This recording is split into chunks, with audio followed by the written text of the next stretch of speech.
हे आज जे 6 खासदार होते ते बैठकीला अनुपस्थित होते आणि शिवसेनेकडून असं सांगितलं गेलं आहे की त्यांचं समर्थनाचं जे पत्र आहे ते आम्ही लोकसभेच्या अध्यक्षांचा फोटोसह आम्ही जाहीर करू. आणि संजय राऊत आहेत त्यांनी असं स्टेटमेंट दिलेलं आहे की ज्यांनी पक्ष तोडला, जे सोडून गेले, त्यांना त्यांच्या मतदारसंघात जाऊन आम्ही तोडणार, राडे करणार, असे आदेशसुद्धा त्यांनी दिलेले आहेत. हे बघा, महाराष्ट्र म्हणजे काय बिहार नाही मुळामध्ये. इथं कायद्याचं राज्य चालतं. आतापर्यंत संजय राऊत साहेबांच्या अंगावरती किती केसेस आहेत, किती लोकांनी त्यांनी हातपाय तोडले, किती लोकांच्या मर्डर केल्या, किती लोकांनी खून केले. आता जेलमध्ये जे गेले होते ते प्रॉपर्टीसाठी गेले होते. तो काही विषय बाकीचा कुठला नव्हता.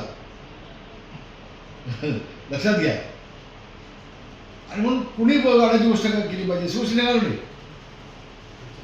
अहो, शिवसेना वाढवणार आम्ही नाही बसलोय ना. 40 केस घेणार आम्ही बसलोय इथं. 10 वेळा जेल बघणार आम्ही बसलोय इथं. आम्ही बसलोय ना. ही भाषा कोणात कोणा शोभते का? काल देखील राऊत साहेबांनी शिवीगाळ केली. महाराष्ट्र त्यांना थुकतोय ना आज. किंवा महाराष्ट्र त्यांच्यावर थुकतोय. एक सुशिक्षित माणूस, सामनाचा संपादक आणि शिवाळ भाषा खासदारांची सुद्धा लोकप्रतिनिधींना. अगे त्यापेक्षा ते का गेले त्याचं आत्मविश्लेषण तुम्ही करा. ते उद्धवजींना सांगा ना. तुम्ही तुमच्यामुळंच संजय राऊतची ही वेळ आली उद्धवजींच्यावरती असं मग मला म्हणावं लागेल. ही वेळ का येते? का आमदार जातात, का खासदार जातात, का मंत्री जातात, का जिल्हा प्रमुख जातात, का शिवसेना जातात, का शिवसेनेचे नेते जातात? हे कुणामुळे होत आहे? राऊत साहेब, तुम्ही ज्या शिव्या काल केल्या, तुम्हाला महाराष्ट्र तुम्हाला शिव्या देतोय. आता तुमच्या पायाखालची वाळू घसरलेली आता. तुमचा तोल गेलेला आहे आता. आणि म्हणून अशी बेछूट वक्तव्य तुमच्या तोंडामध्ये शोभत नाही. भाई, ऑपरेशन टायगरमध्ये नाव असलेले जे 6 खासदार आहेत त्यांना राज्य गुप्तचर विभागानं सिक्युरिटी दिलेली आहे. सांगतो, कायद्यापेक्षा कोण मोठा नाही, संविधानापेक्षा कोण मोठा नाही. संविधानाने जे आम्हाला 2/3 अधिकार दिलेला आहे ते 9 पैकी 6ला ज्या वेळेला लोकसभेच्या माध्यमातून, सभापतींच्या माध्यमातून, अध्यक्षांच्या माध्यमातून त्यावेळेला त्या वेगळं गट करण्यासाठी मंजुरी मिळते. त्यावेळेला तुमच्या मिटिंगमध्ये येण्याचा प्रश्न उद्भवत नाही. कुठे कुठच्या कागदाचा कुठला प्रश्न येत नाही. तुम्ही महाराष्ट्राच्या आणि देशाच्या जनतेची दिशाभूल होताय.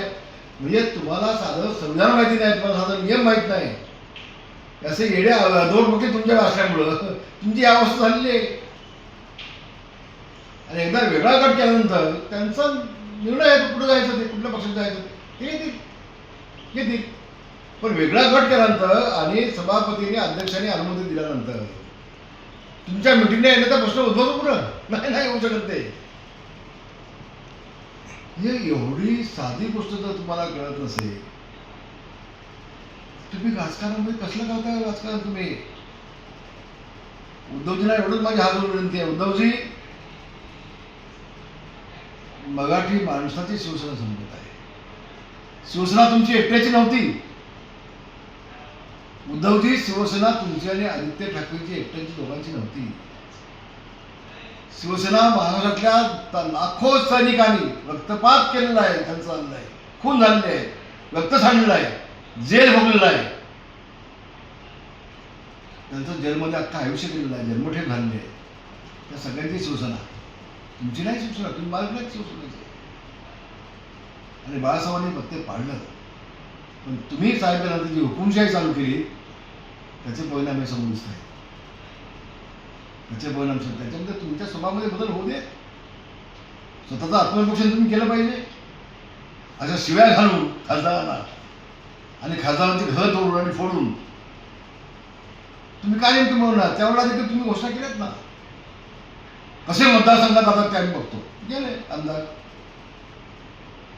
कसे वळीवरून जातात ते बघतो आम्ही. माझा मतदारसंघ आहे आदित्य.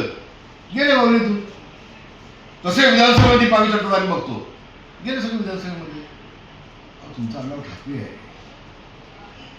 तुम्ही काय बोलताय, कसे वागताय, तुमची कुवत आहे का, तुमची ऐपत आहे का? आता जे सगळे बघणारे होते ना ते सगळे आमच्याकडे आहेत सोबत इथं.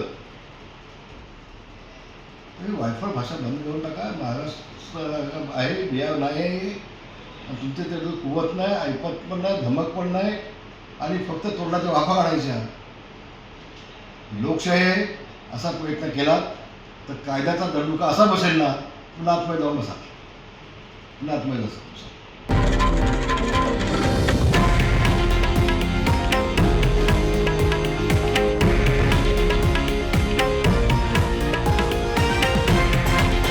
हे आहे देशातील नंबर 1 न्यूज नेटवर्क आणि आपण पाहत आहात TV9 मराठी, एकमेव.